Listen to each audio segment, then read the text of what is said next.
But unfortunately, like all these things, the abuses that have taken place over something that is really important in world terms, abuses which have been organised sometimes by criminals to make money for themselves, destroying the lives of people who are being treated as pawns in that sort of activity, that is what gives a bad name to these things, and that is what makes people very concerned. The pomposity of the British government, Mr. President, the pomposity. Here is a letter dated it's the 4th of April.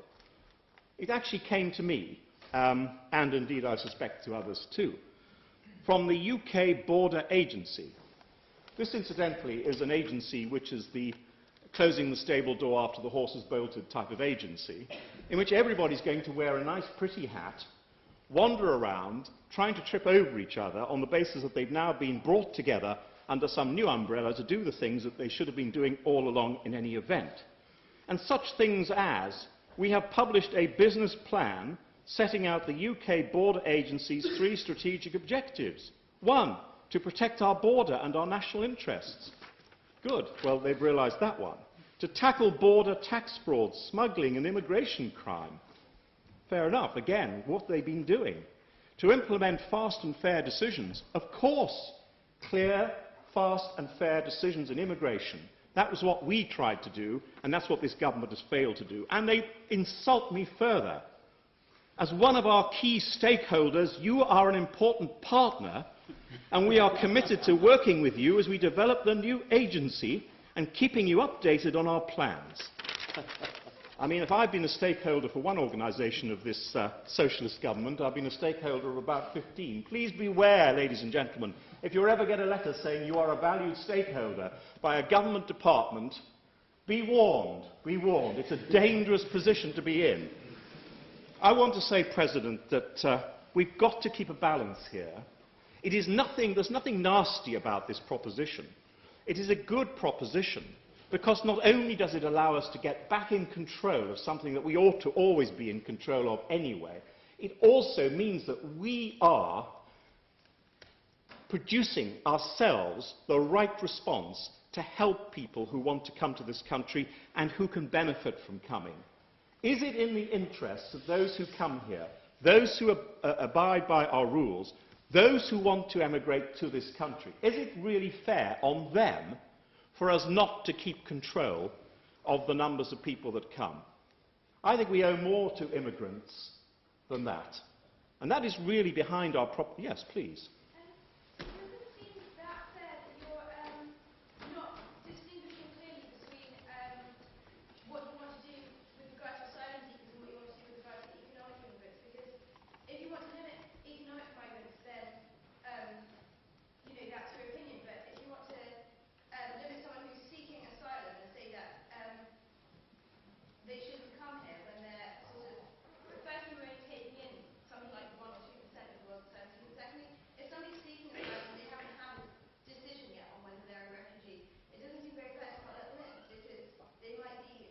Please keep your points brief. Yes. They might be incredibly genuine, and I Look. think it's almost better to let in a few people that are not genuine than to turn someone away who's going to be killed. The United Nations Convention on Refugees was set up for a purpose. The purpose was absolutely clear. It was signed up to by our country and many others around the world, so that we could give refuge to those people who complied with the criteria that their lives or their basic freedoms were seriously affected or impeded where they were. We have given refuge in this country to many thousands of people over a great number of years who complied with those criteria.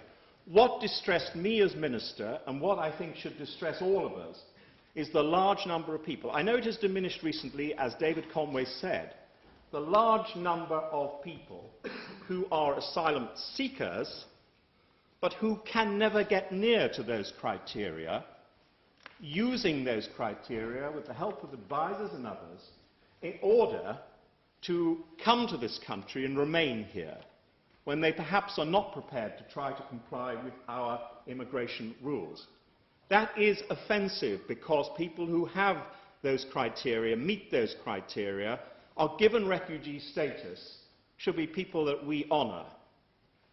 People who use and abuse something so important, in my view, should be treated differently to those that comply. And the same, ladies and gentlemen, applies to immigration. We should have fair rules. We should not have impossible rules, but they should be linked to economics. They should be linked to the benefits for this country and for the people themselves.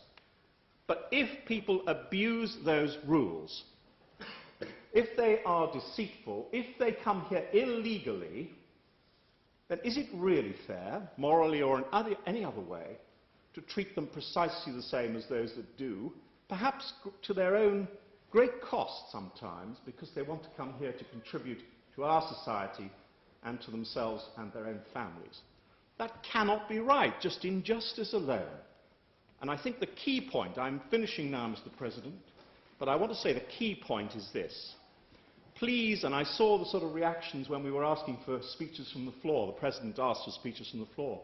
Majority seemed to be very clearly against us. I don't think our proposition is an extreme one. I don't think it's an unfair one, but I do think it's a responsible one.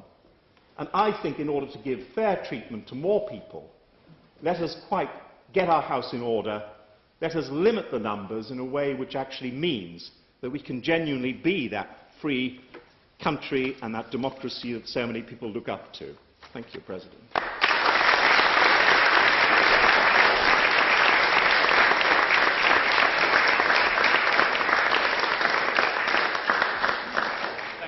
Now, our next speaker seems to be a jack of all trades. He's a business advisor, a management consultant, and he's currently chairman for the African Foundation for Development. Gibril Fal.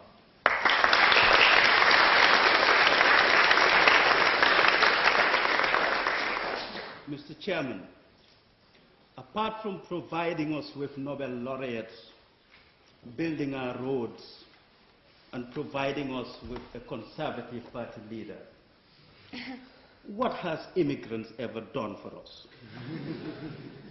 Apart from healing our sick, tending to the infirm, and issuing parking tickets, for God's sake, what have they ever done for us?